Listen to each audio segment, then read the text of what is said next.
नमस्कार, स्वागत है आप सभी का। मैं हूं आपके साथ रेशु त्यागी।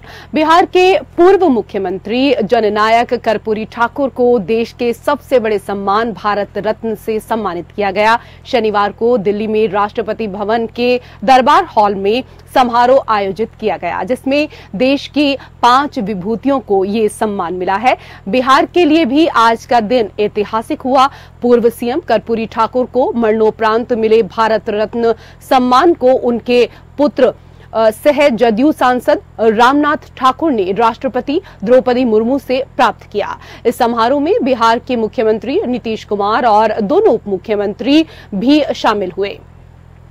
कुल 5 विभूतियों को ये सम्मान मिला है। कर्पूरी ठाकुर को भारत रत्न सम्मान मिला तो इस पल के गवाह बिहार के वर्तमान मुख्यमंत्री नीतीश कुमार भी बने। राष्ट्रपति भवन में आयोजित समारोह में सीएम नीतीश भी मौजूद रहे।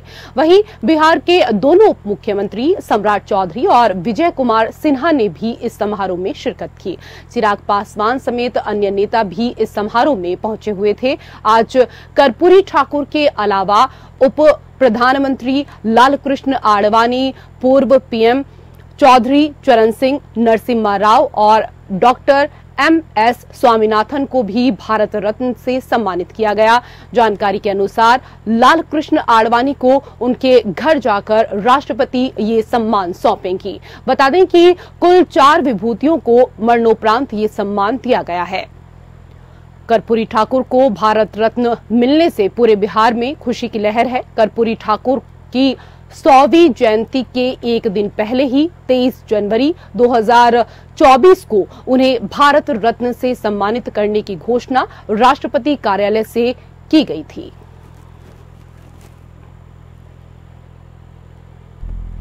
तो आपको बता रहे हैं कि कौन थे कर्पूरी ठाकुर। 1970 से 79 के बीच बिहार के 2 बार वो मुख्यमंत्री बने। कर्पूरी ठाकुर को जननायक कहकर संबोधित किया जाता है।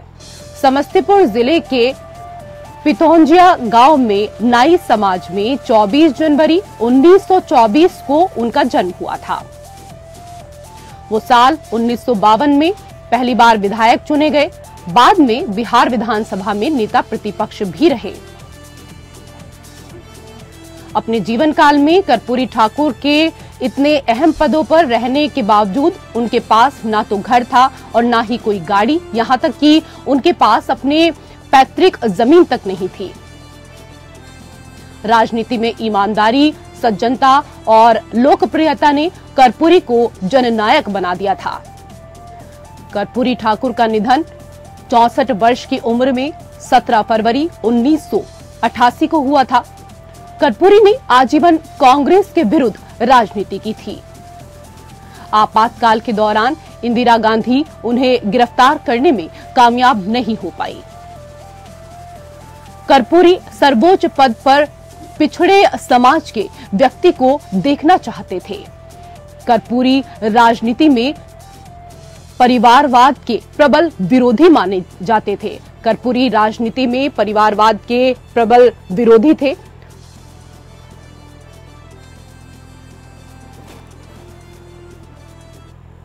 ने देखा और श्री नरेंद्र मोदी जी ने उन्हें जो सर्वोच्च अवार्ड होता है उसको देने का काम किया।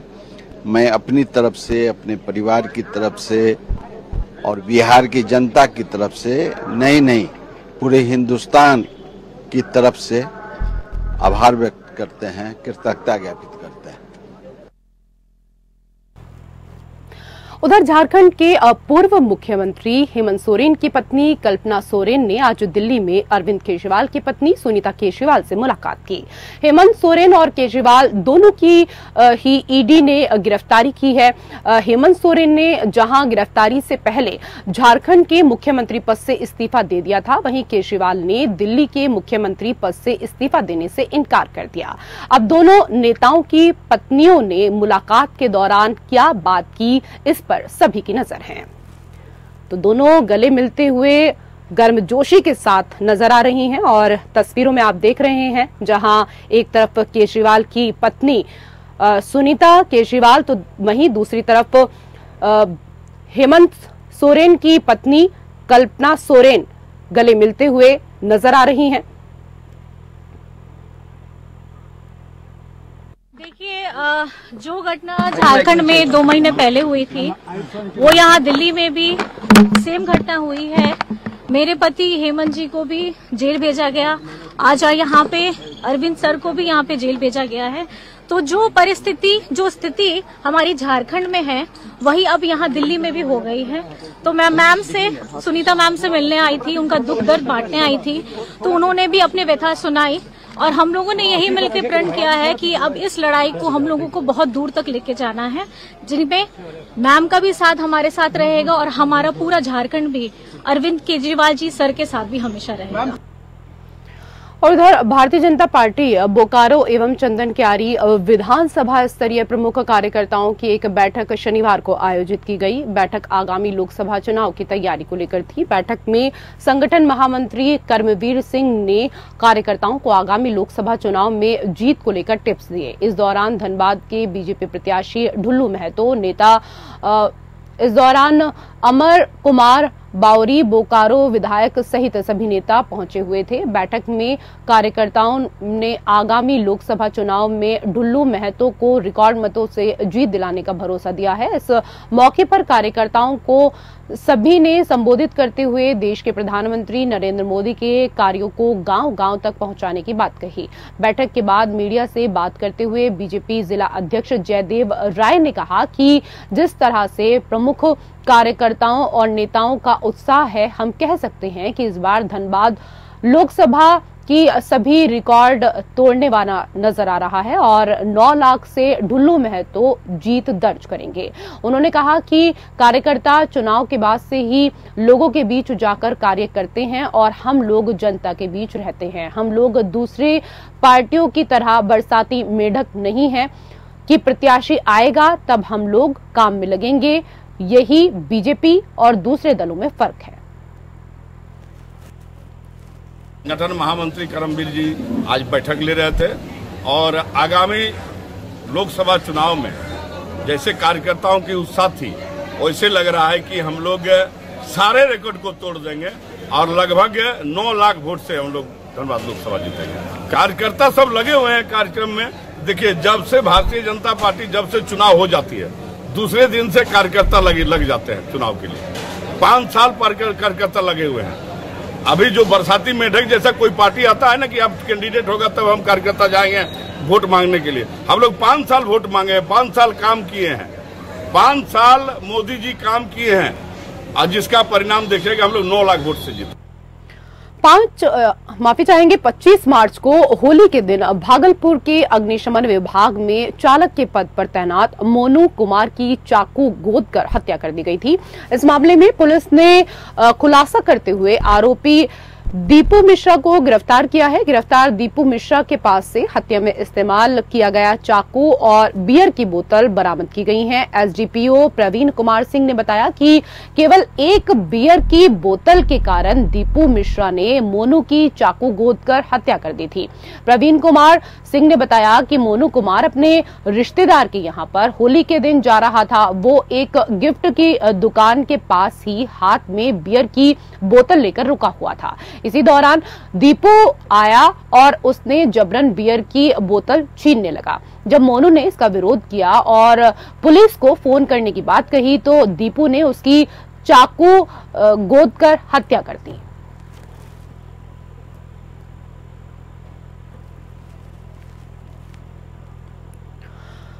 होली के दिन लोहरदगा शहर के पावरगंज चौक में होली खेल रहे लोगों पर पुलिस द्वारा बेवजह लाठी चार्ज कर दी गई थी, जिसमें कई लोग घायल हुए। वहीं अपने बच्चे को बचाने के लिए दौड़ी महिलाओं पर भी त्योहार के दिन पुलिस द्वारा बर्बरता की गई। इस घटना के बाद क्षेत्र के लोगों में पुलिस के प्रति काफी आक्रोश है।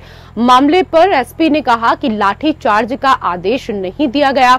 वहीं थाना प्रभारी रत्नेश मोहन ठाकुर ने कहा ट्रैफिक जाम और 2 गुटों में झगड़ा होने की बात बताई गई थी। उन्होंने कहा ऐसे 50 लाठीचार्ज की घटनाएं होती हैं, ये कोई बड़ी बात नहीं है।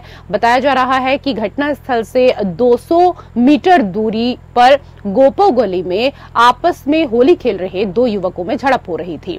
मौके पर पुलिस पहुंच गई और पुलिस अपने साथ थाने के पुलिसकर्मी अपने साथ इस दौरान लेकर गई और यहां पर पावरगंज चौक पर पहुंची और शांतिपूर्वक होली खेल रहे लोगों पर लाठियां बरसानी शुरू कर दी। लोगों ने बताया कि पुलिस गाड़ी से उतरते ही उन्होंने कहा कि गाना बजाना बंद कर दो और अपने अपने घर को जाओ। विरोध करने पर पुलिस ने लाठीचार्ज कर दिया। घटना की जानकारी पर लोहरदगा के जिप उपाध्यक्ष ने शुक्रवार को पीड़ित परिवारों से मिली जानकारी हासिल की। इस दौरान जिप उपाध्यक्ष विनोद ओराव ने पुलिस प्रशासन की कड़ी निंदा करते हुए कहा कि हिंदुओं की आस्था पर्व संस्कृति को दबाने का प्रयास किया जा रहा है। उन्होंने घटना में शामिल पुलिसकर्मियों पर कानूनी कार्रवाई करने की विभाग से मांग की है। इस तरह का पुलिस बर्ताव क्या है तो निंदनीय अपराध है। इस तरह का पुलिस के साथ बर्ताव नहीं करना चाहिए। हम पब्लिक जब होली खेल रहा था अपने घर दरवाजे के पास खोल रहा था, तो गलत है। पुलिस पर वैसे पुलिस पर तो कार्रवाई होनी चाहिए। अभी होली के बाद रामनवमी आने वाला है, अभी रामनवमी में उसका करके दिखाएंगे हम लोग। अभी लाठीचार्ज किया ना, अभी हम लोग करेंगे ना, तब पता चलेगा। बाकी पर हमें तो कुछ नहीं करता है। उधर बोकारो के बालाडी इंडस्ट्री एरिया में अवैध शराब फैक्ट्री पर छापा मारकर फैक्ट्री मालिक और संचालक के खिलाफ मामला दर्ज किया गया। पुलिस ने बताया कि पानी फैक्ट्री की आड़ में अवैध विदेशी शराब का कारोबार बड़े पैमाने पर किया जा रहा था। फैक्ट्री में शराब बॉटलिंग करने के लिए सभी मशीनें भी लगाई गई थी और कई नामी ब्रांड के शराब यहां बनाकर पंजाब, हरियाणा और अरुणाचल प्रदेश के साथ साथ कई राज्यों में बेचने का कार्य किया जा रहा था।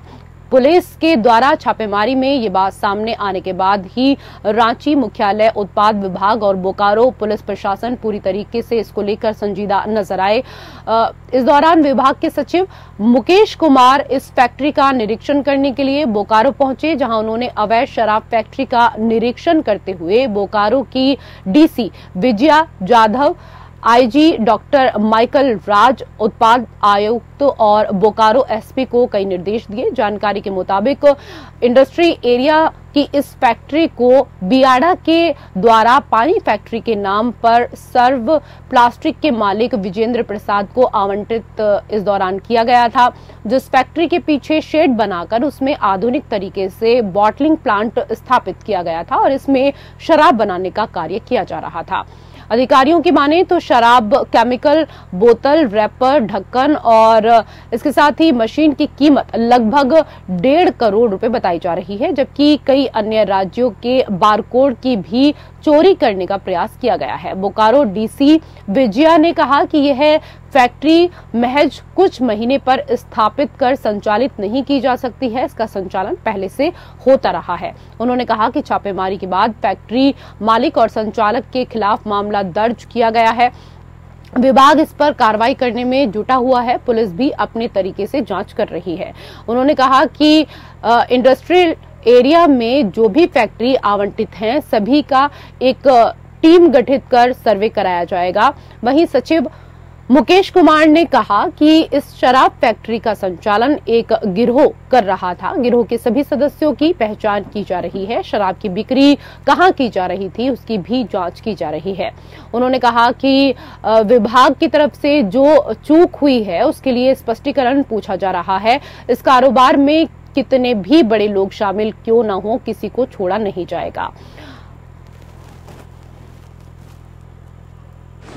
बालेडी में ये एक अवैध शराब फैक्ट्री का कल उद्भेदन हुआ है। पुलिस द्वारा इसका इनपुट प्राप्त हुआ था, एक रेड कराई गई और इस रेड में यहाँ पे आप देख रहे हैं इस इंडस्ट्रियल एरिया में एक पानी के यूनिट के आड़ में ये पीछे के तरफ एक शेड बना के अवैध का शराब का मैन्युफैक्चरिंग किया जा रहा है। यहाँ अगर आप देखेंगे तो बहुत सारे जो ब्रांड्स है उसके स्टिकर्स फर्जी तरीके से बनवा के लाए हुए हैं।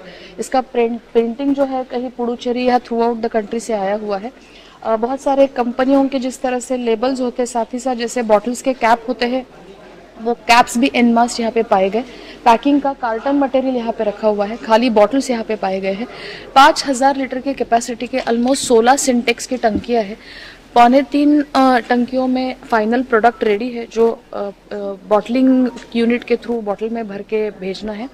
और बाकी की टंकियों में इनका जो रॉ मटेरियल है, स्पिरिट है, कुछ माल्ट है, कुछ कैरामल है, कुछ फ्लेवर्स है, कलर्स है, केमिकल्स है, वो यहाँ भारी मात्रा में पाए गए हैं।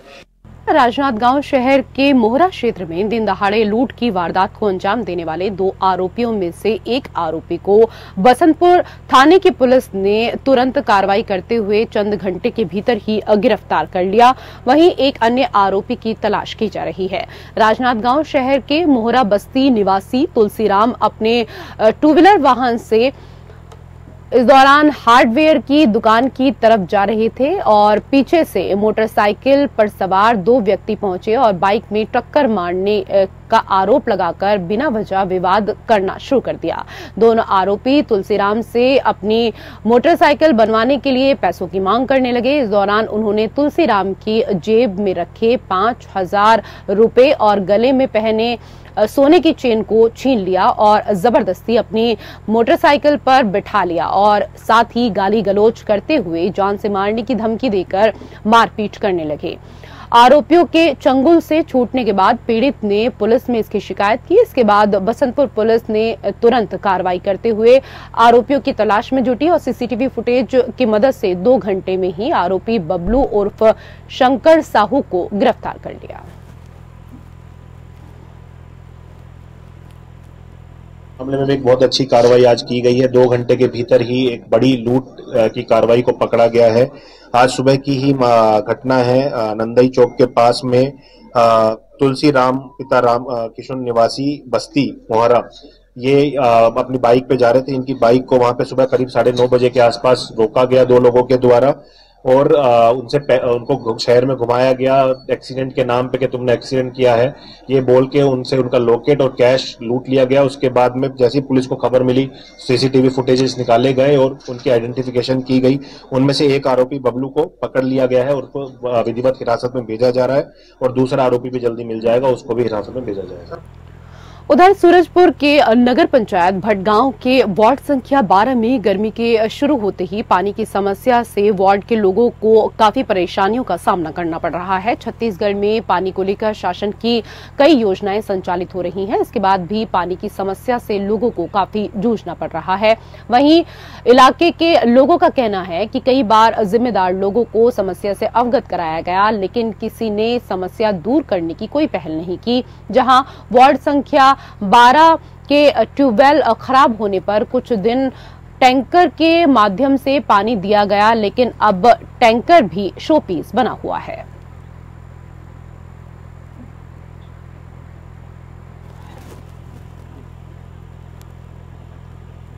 उधर रांची से अयोध्या दर्शन करने जा रही श्रद्धालुओं की खड़ी बस को तेज रफ्तार कोयला लदे ट्रक ने पीछे से एक टक्कर मारी, जिसमें एक व्यक्ति की मृत्यु हो गई जबकि कई लोग घायल हो गए। घटना रोहतास पुलिस मुख्यालय डिहरी स्थित राष्ट्रीय राजमार्ग 2 की है। ये हादसा शनिवार सुबह डेहरी नगर थाना क्षेत्र के नेशनल हाईवे 2 के जवाहर सेतु के पास हुआ है। हादसे के बारे में बताया जा रहा है कि रांची से श्रद्धालुओं को लेकर अयोध्या जा रही बस अचानक खराब हो गई, जिसे बनवाकर बस में श्रद्धालु जैसे ही चढ़ रहे थे तभी तेज रफ्तार आ रहे कोयला लदे ट्रक ने जोरदार टक्कर मार दी, जिसमें एक बुजुर्ग की मृत्यु हो गई और इसके साथ ही 9 लोग घायल हो गए। घायलों में 4 महिला सहित पुरुष भी शामिल हैं। घटनास्थल पर पहुंची पुलिस ने घायलों को तुरंत अस्पताल में भर्ती कराया।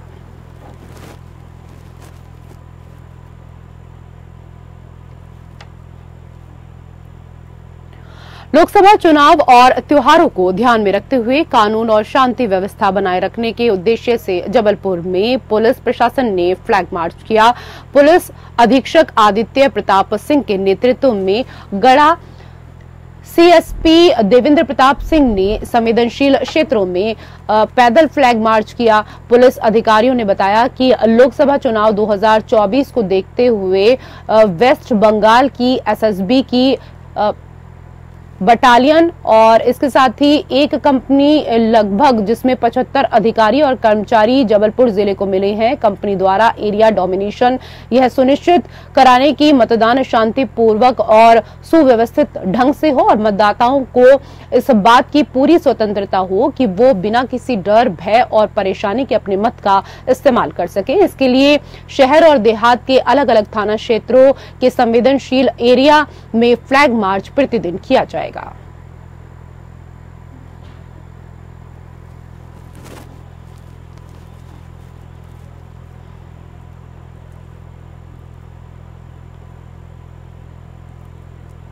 तो एसपी के नेतृत्व में पुलिस ने फ्लैग मार्च किया और लोकसभा चुनाव को देखते हुए जगह जगह इस दौरान तैयारियां की जा रही हैं। पुलिस प्रशासन की तरफ से भी पूरी टीम लगी हुई है, तैयारियों में जुटी हुई है ताकि शांतिपूर्ण मतदान हो सके।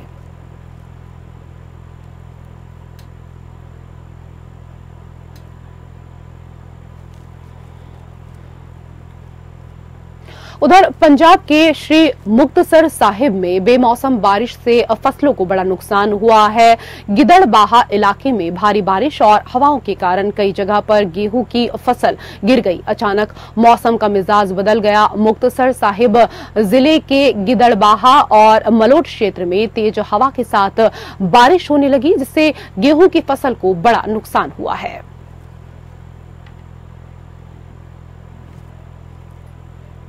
राज्यों से जुड़ी हुई खबरों में मेरे साथ फिलहाल इतना ही। नमस्कार।